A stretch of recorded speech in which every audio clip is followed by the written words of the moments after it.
आपल्या पार्टी ऑफिसला आला काय?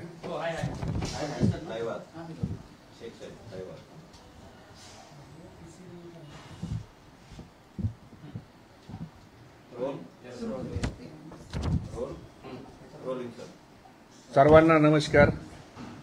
आज खरं तर एक आम्हाला माहिती काल रात्री मिळाली की बदने नावाचा जो संपदाच्या प्रकरणातला आरोपी आहे त्या बदनेची खात्याअंतर्गत चौकशी करण्यासाठी घनश्याम सोनवणे नावाचा वडूदचा एक पोलीस अधिकाऱ्याची नेमणूक केली।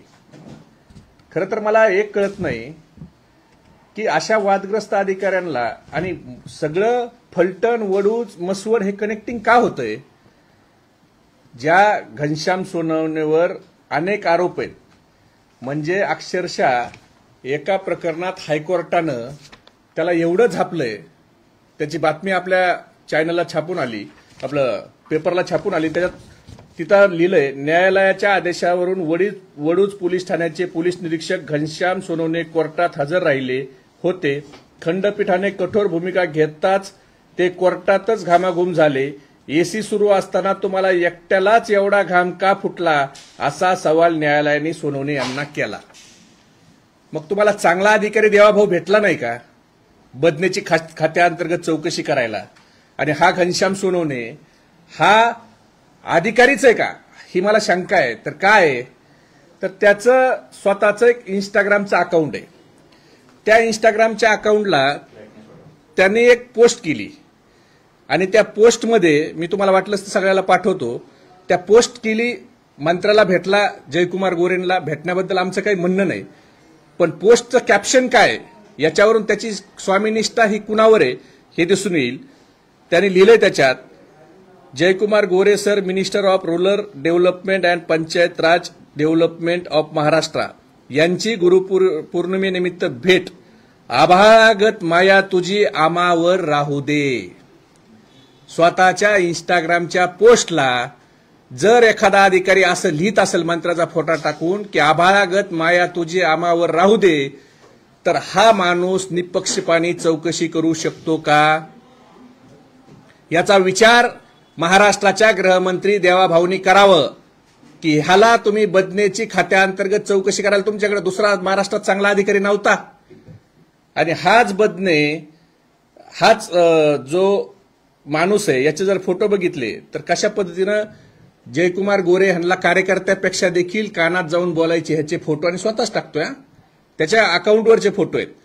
आणि दुसरी एक पोस्ट आहे त्याची, आदरणीय जयकुमार गोरे सर, भाऊ, ग्रामविकास आणि पंचायत राज मंत्री, महाराष्ट्र राज्य MLA मान खटाव समेत गुलाब उगलमुगले अण्णा OSD, आणि त्याच्या खाली लिहितोय तो, प्रेरणा, संयम, कष्टातून यशाकडे जाण्याचा वसा आणि वारसा। जर एक पोलिसाचा अधिकारी जर अशा पद्धतीनं एखाद्या मंत्र्याची चाटोगिरी करीत असेल, तर तो आणि जयकुमार गोरेचे आणि या प्रकरणातले निंबाळकर ज्यांच्यावर आरोप आहे त्यांच्या संदर्भात काय त्यांचे कनेक्शन आहेत हे सांगायची गरज नाही।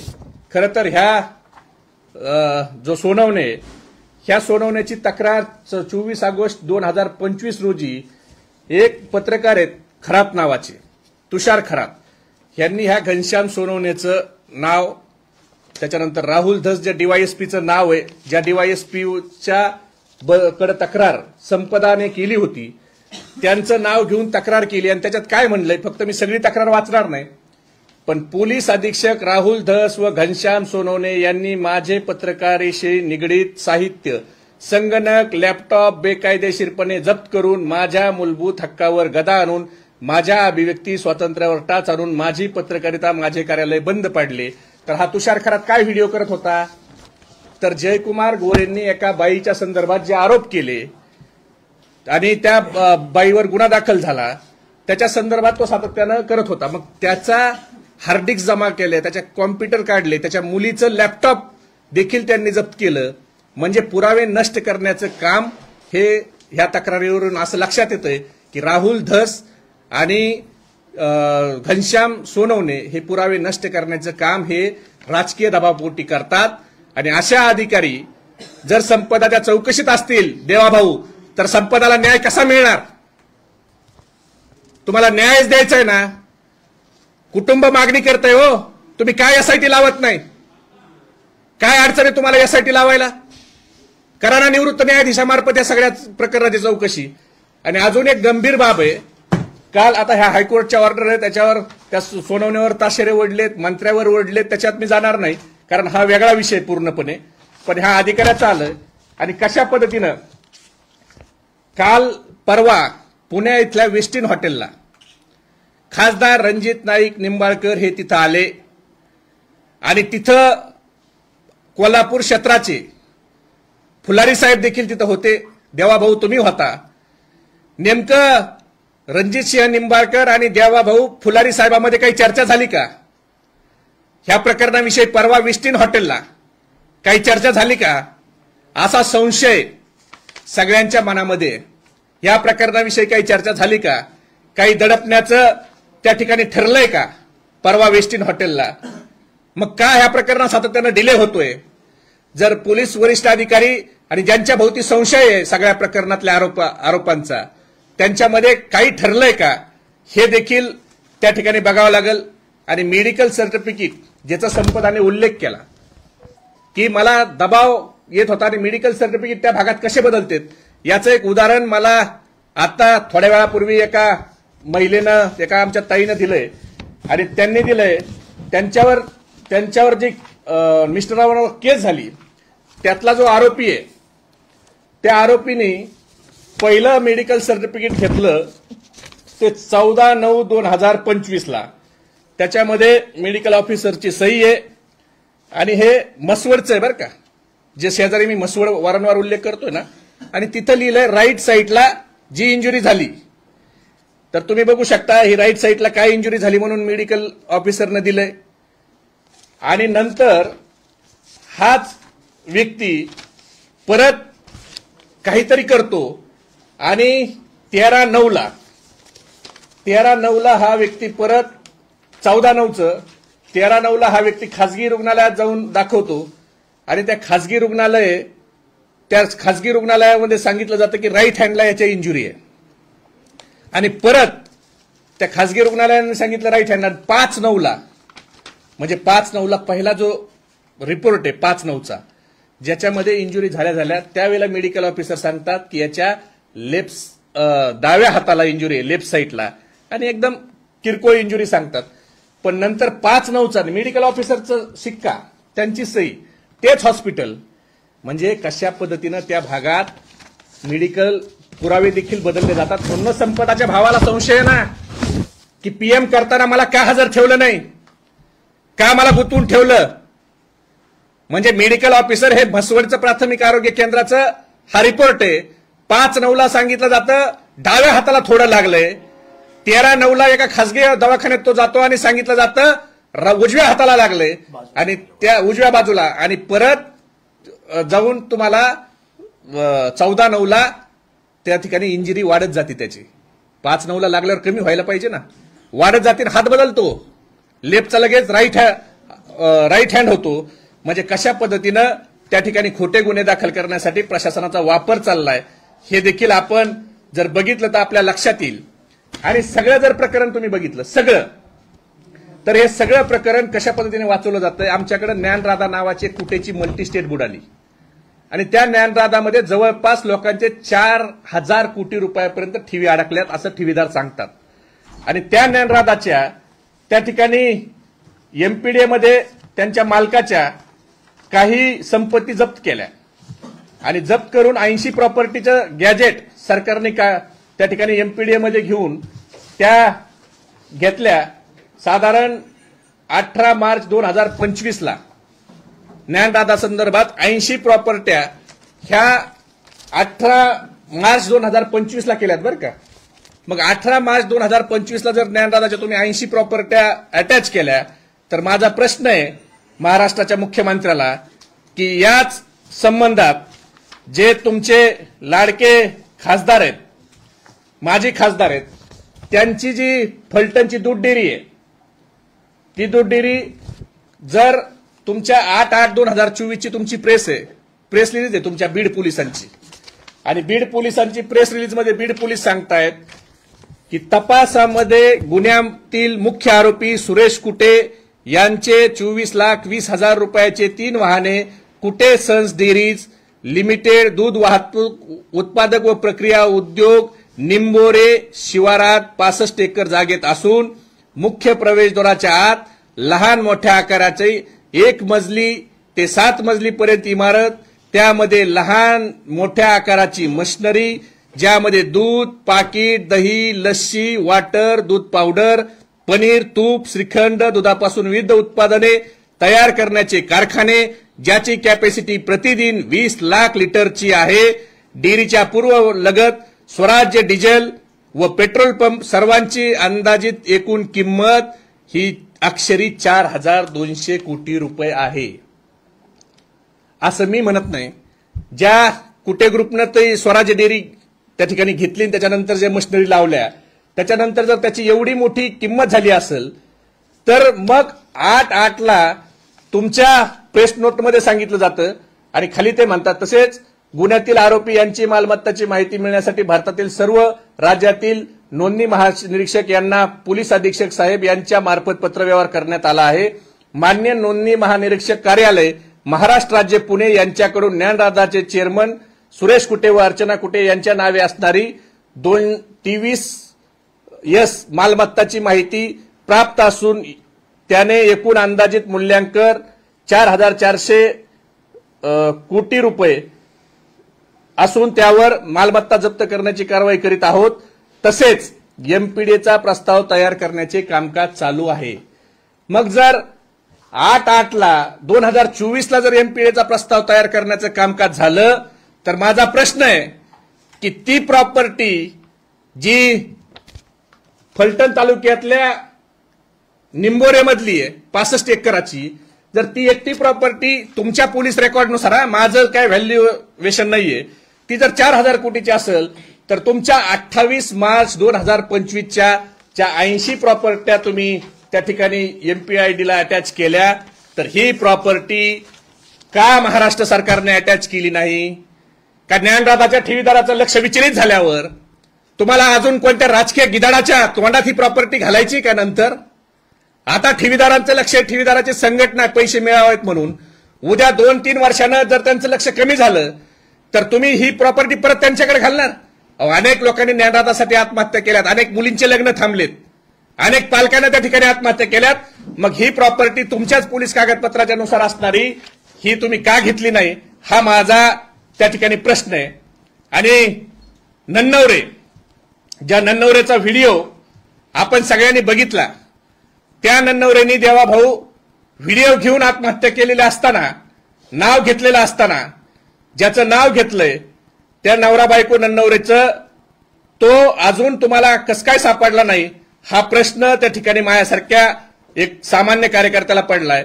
की डायरेक्ट ज्याचं नाव घेतलंय नन्नवरे कुटुंबानी, आणि नन्नवरे कुटुंबानी नाव घेऊन देखील तुम्हाला कोण रणजित निंबाळकर आहे हे आतापर्यंत का सापडले नाहीत, हा देखील मला तुम्हाला प्रश्न विचारायचा आहे. त्याचबरोबर एक व्हिडिओ मी तुम्हाला या ठिकाणी दाखवतो की फलटणच्या भागातले पोलीस हे कशा पद्धतीनं काम करतायत.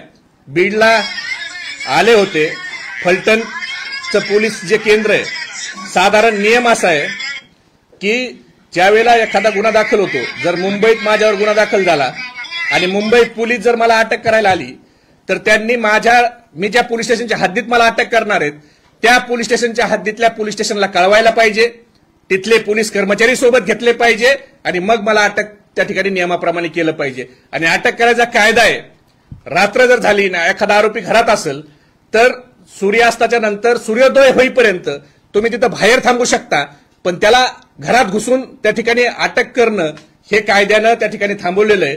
मला सांगा, आता हे पोलीस कर्मचारी हे कशा पद्धतीनं त्या ठिकाणी हुज्जत घालतायत कुटुंबासोबत.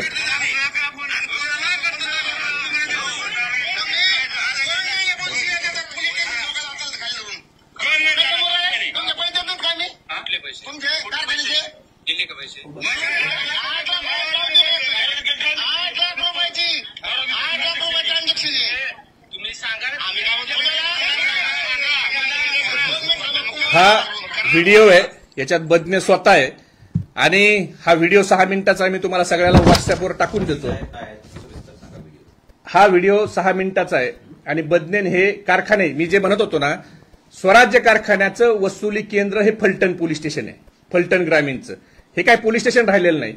आता कायदा असा म्हणतो, सुप्रीम कोर्टाचे त्या संदर्भातले निर्णय आहेत की कारखान्यासोबत जर एखाद्या मुकादमाने करार केला तर कारखाना त्याचा चेक घेतो, त्याच्या त्या ठिकाणी बॉन्ड घेतो आणि त्याचा सातबारा देखील जामीनदार देखील घेतो. तर जर कारखान्याचे पैसे हे काही मुकादमाकडे राहिले, त्यांनी दिले नाही, तर 138 प्रमाणे तुम्हाला त्याला नोटीस पाठवावी लागते. त्याच्यावर 138 प्रमाणे कारवाई करायची, गुन्हा कोर्टात रजिस्टर करायचा.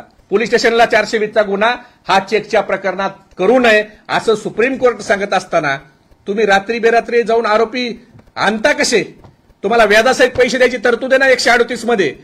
420 हा चेक ज्या प्रकरणात चेक आहे त्याच्यात 420 होत नाही. मग फलटण पोलिसांनी का असे 420 दाखल केले? कुणाच्या दबावाखाली 420 दाखल केले? आणि त्याच्यात अजून एक गमतीशीर सांगतो, त्या व्हिडिओमध्ये जे पोलीस कर्मचारी गेलेत ना, त्यातला एक पोलीस कर्मचारी हा संदीप ठणके जो व्हिडिओमध्ये दिसतोय तो फलटण शहरचा आहे आणि सुजित मेघवाडे जो त्याच्यात व्हिडिओमध्ये दिसतोय तो फलटण ग्रामीणचा आहे. आणि स्वराज्य कारखान्याचं कार्यक्षेत्र हे फलटण ग्रामीण आहे. मग फलटण शहर आणि ग्रामीण हे दोन्ही पोलीस एकत्र कामाला, ते पण मुकदमाच्या घरी रात्री बेरात्री स्थानिकचा पोलीस न घेऊन जाता. नेमकं ह्या गोड साखरे मागच्या कटू कहाण्या कधी संपतील फलटणच्या? हे कुणाच्यामुळे चाललंय? आणि हे दहशत, दादागिरी, एवढा गुंडाराज. त्या आगवण्याच्या मुलींना त्या ठिकाणी सुसाईड नोट ते लिहितात, व्हिडिओ करतात, त्याची कुणी दखल घेत नाही. म्हणजे हे गुंडाराज कुणाला वाचवण्यासाठी चाललंय? नेमकं फलटणला जे जंगलराज चाललंय ते जंगलराजचा वीरप्पन कोण आहे देवा भाऊ? हा प्रश्न महाराष्ट्राला पडलाय. तुम्ही सांगणार आहेत का नाही त्या वीरप्पनचं नाव? महाराष्ट्राला कळणार आहे का नाही? हा नान्नावरे जो आत्महत्या करतोय व्हिडिओ करून. आणि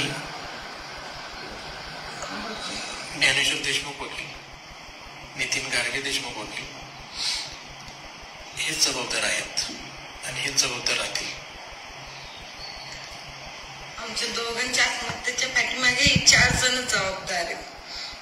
आणि बाकी पोलिसांनी आणखी शोधावं त्याच्यामध्ये, कोण नाही सगळ्यांची शोध काढावी, चांगल्या पद्धतीने चौकशी करावी.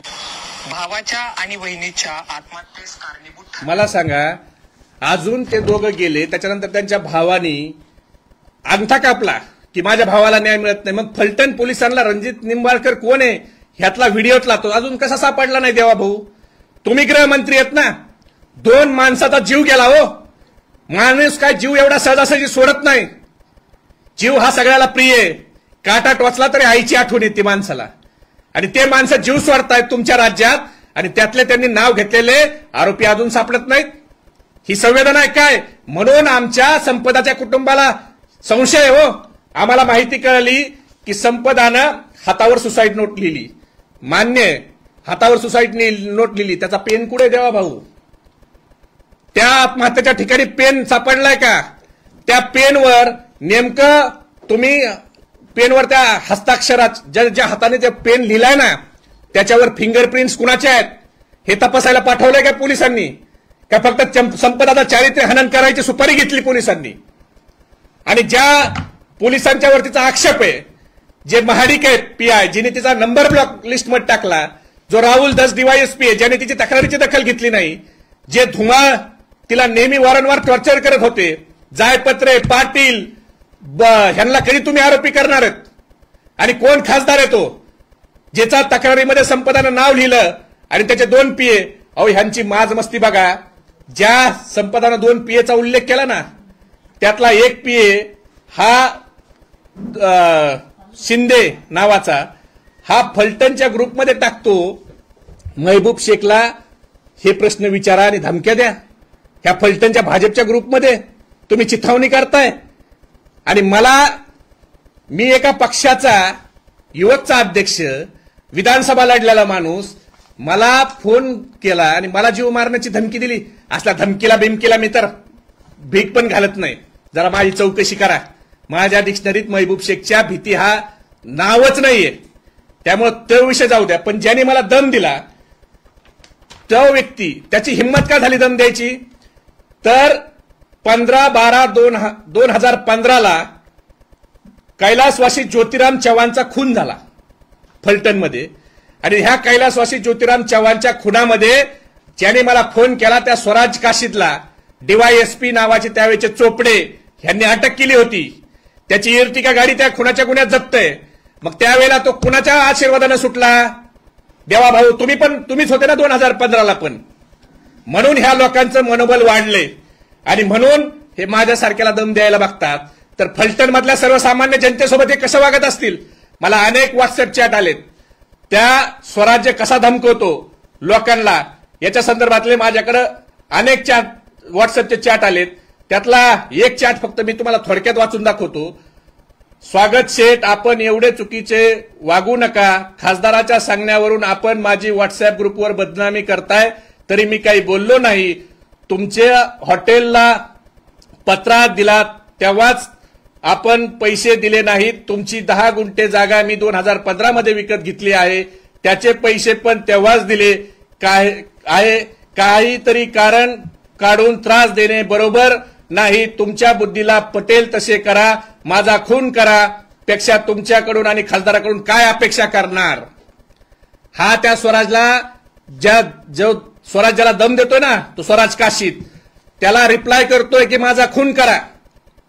म्हणजे हे जंगलराज झालंय देवाभाऊ, जंगलराज.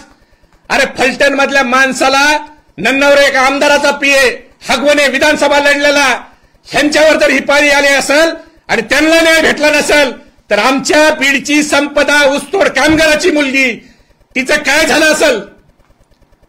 आणि का तिची चौकशी तुम्ही व्यवस्थित करत नाही, एसआयटी लावत नाही? अरे सगळ्या प्रकरणात तुम्ही एसआयटीची घाई करता, मग ह्या प्रकरणात तुम्ही का मुख घेऊन गप्प आहेत? का तुम्हाला संवेदना नाहीत का?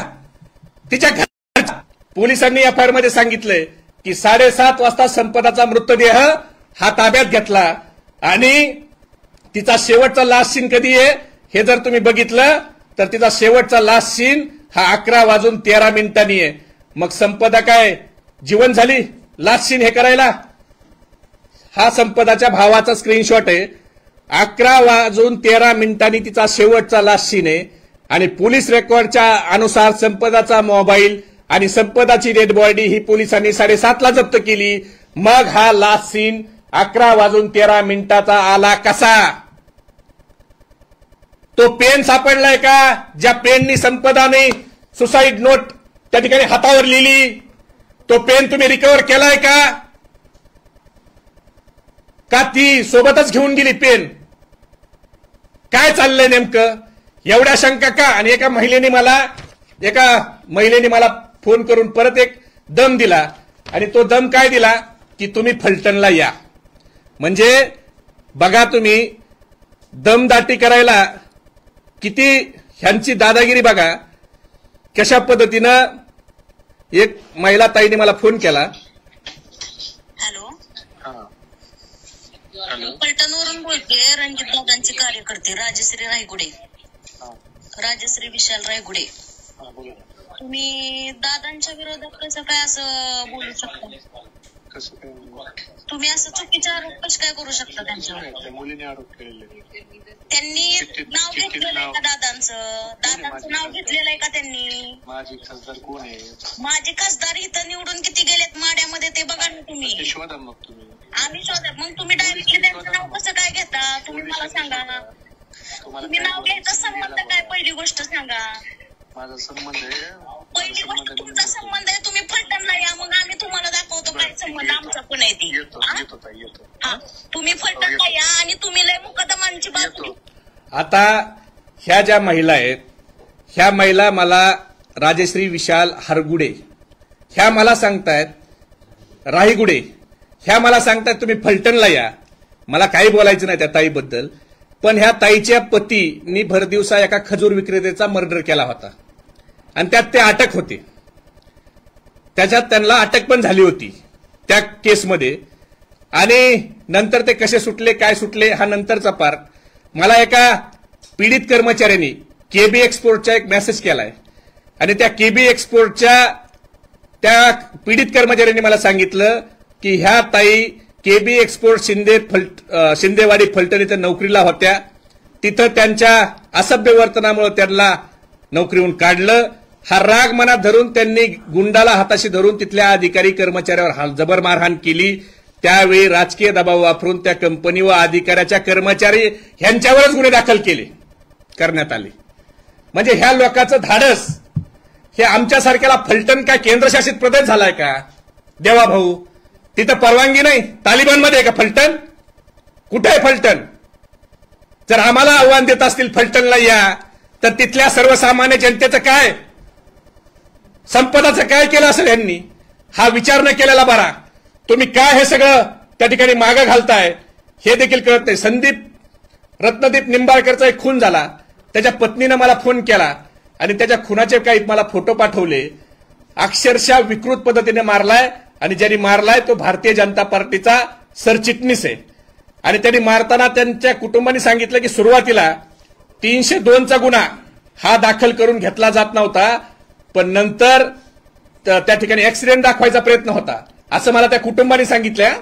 आणि त्याचं जर तुम्ही बघितलं तर त्याच्या हाताचे त्या ठिकाणी बोट तोडलेत, हाताचे बोट तोडलेत खून करताना, हाताचे बोट तोडलेत.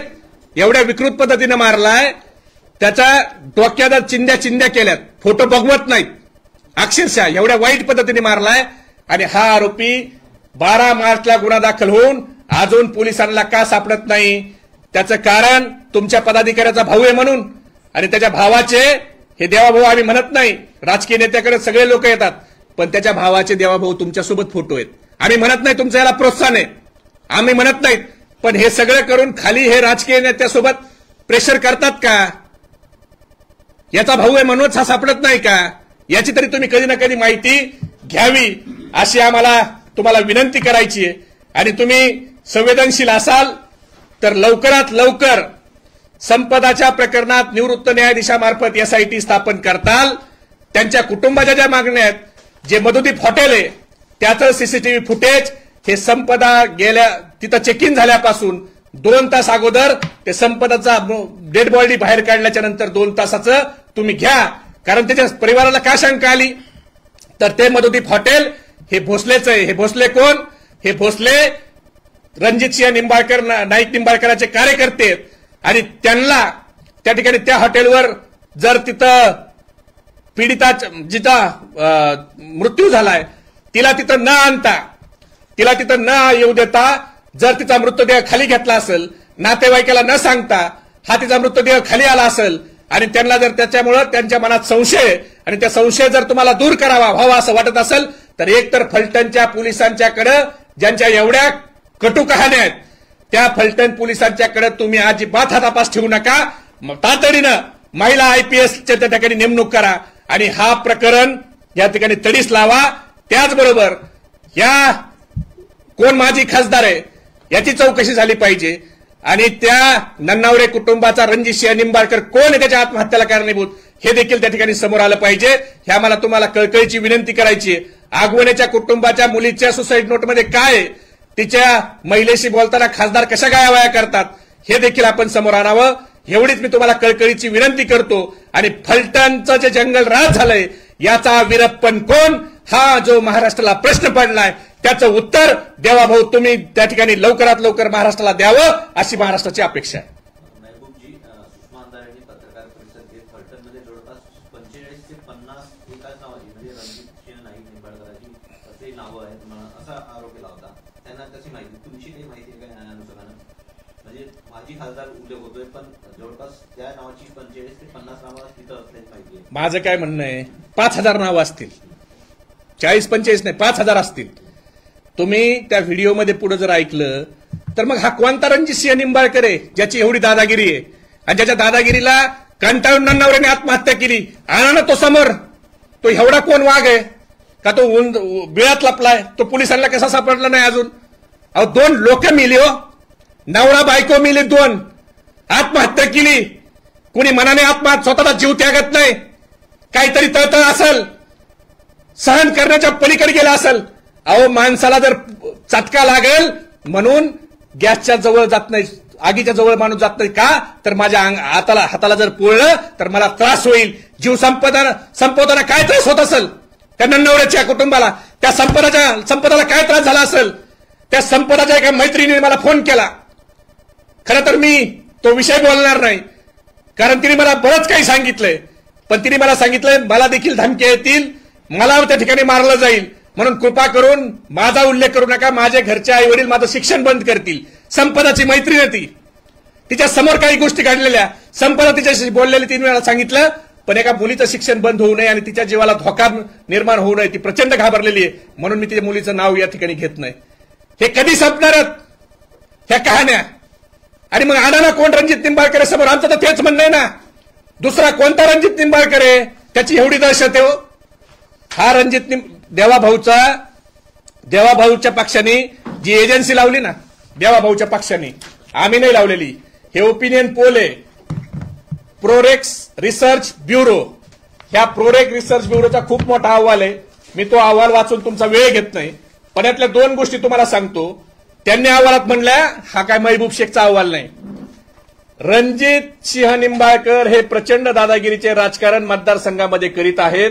रणजित सिंह निंबाळकर यांच्या त्रासाला कंटाळून जमिनीच्या वादावरून दिगंबर आगवणे यांच्या मुलीने औषध घेतले होते असे मतदाराकडून कळाले.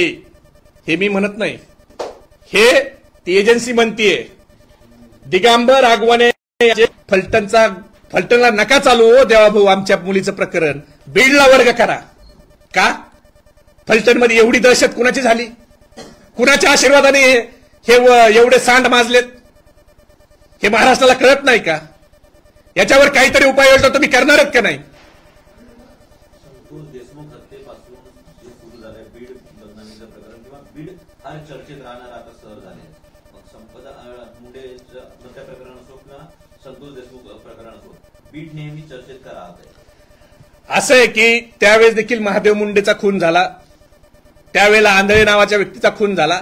त्यावेळेचे आमचे स्टेटमेंट काढून बघा. आम्ही ओरडून सांगत होतो की सत्तेच्या बळावर हे सगळे खून चाललेत, खून करतोय एक आणि आरोप त्या ठिकाणी गुन्हा दाखल होतोय दुसऱ्यावर, पण हे त्यावेळेला लक्षात आलं नाही. मग त्यासाठी एक संतोष अण्णा देशमुखाचीच हत्या व्हावी लागली.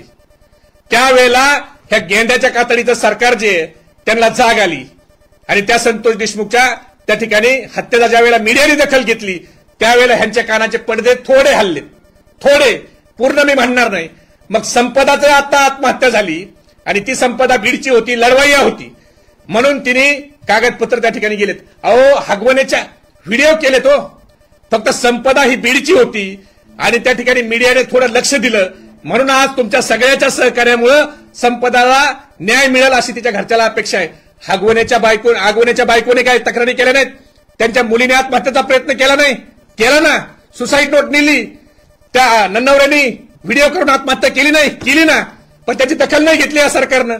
त्यांच्या किंकाळ्या या सरकारला कधीच ऐकू गेले नाही. ऐकू गेले असतात त्यातले आरोपी आज सापडले असते. महबूबजी, तुम्ही एका भेटीचा उल्लेख केला पत्रकार परिषदेमध्ये पुण्यामध्ये. स्पेशल आयजी पोलीस फुलारी साहेब, माजी खासदार रणजित सिंह निंबाळकर आणि देवाभाऊ, ही भेट संपदा मुंडे आत्महत्या प्रकरणानंतरची आहे का? परवा दिवशी तुमच्या मीडियाच्या व्हिडिओमध्येच दिसतंय की या प्रकरणात ज्यांच्या भोवती संशय, ज्यांना देवाभाऊनी क्लीन चिट दिली ते माजी खासदार रणजित सिंह नाईक निंबाळकर आणि जे पोलीस महानिरीक्षक आहेत फुलारी साहेब, हे त्या ठिकाणी तुमच्या मीडियाच्या कॅमेऱ्यातच आम्हाला दिसतात वेस्टिन हॉटेलला परवा. मग ते कॅमेऱ्याच्या समोर तर दिसत आहेत. नंतर त्यांची काही गुप्त चर्चा झाली का?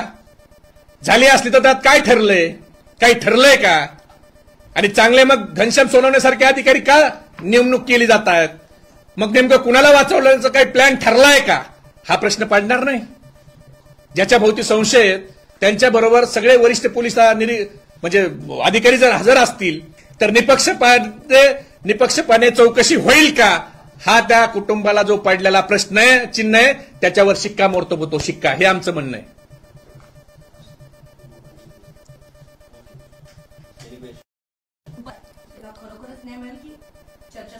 हे फार दुर्दैवी आहे. महिला आयोगाच्या अध्यक्षांनी, खरं महिला आयोगाच्या अध्यक्ष आहेत का सत्ताधारी पक्षाचे आरोपी वाचवण्याचा आयोग झालाय त्याच्या त्या अध्यक्ष झाल्यात? याचं आत्मचिंतन त्यांनी करायला पाहिजे. देवाभाऊ क्लीन चिट देत आहेत, महिला आयोगाच्या अध्यक्षा मृत आमच्या संपदाच्या चारित्र्यावर त्या ठिकाणी बोलतायत. तिच्या खरं सांगू तुम्हाला, तिच्या काकांनी मला फोन केला आणि तिच्या काकांनी मला फोन करून सांगितलं, ज्यावेळेला हे महिला आयोगाच्या अध्यक्षाचं स्टेटमेंट आलं त्यावेळेला ते म्हणले आमची मुलगी संपदाला काय त्रास झाला असेल, ती एकदा मेली, तिचा त्रास आम्ही भोगतोय. पण अशा पद्धतीनं आमच्या मुलीच्या चारित्र्यावर संशय व्यक्त करून हे आमच्या कुटुंबाला रोज मारतायत, रोज. जी जिवंत नाही तिच्या चारित्र्यावर संशय घेताय. अरे चौकशी करा ना. जे तिचं कुटुंबाने ज्या 14 मागण्या केल्या त्या 14 मागण्यामध्ये जे ते सांगताय सीसीटीव्ही फुटेज द्या. पीएमला त्यांना का नाही येऊ दिलं? ह्या जे सगळे त्यांच्या ज्या 14 मागण्याच्या ज्या मागण्या केल्या त्या मागण्याच्याबद्दल बोला ना, त्याच्याबद्दल सांगा ना काहीतरी. तिची बॉडी तिच्या घरच्याला न दाखवता का खाली उतरवली याच्यावर बोला ना महिला आयोगांनी. मुख्यमंत्र्यांनी याच्यावर बोलावं ना. हे का नाही केलं? का तिच्या चारित्र्यावर तुम्ही संशय घेताय? अरे मुकदमा समोर येऊन सांगतायत उलट टांगून मारलं. मी म्हणत नाही, मुकदमा सांगतायत. त्याच्या भावाला मारलं म्हणून सांगतायत.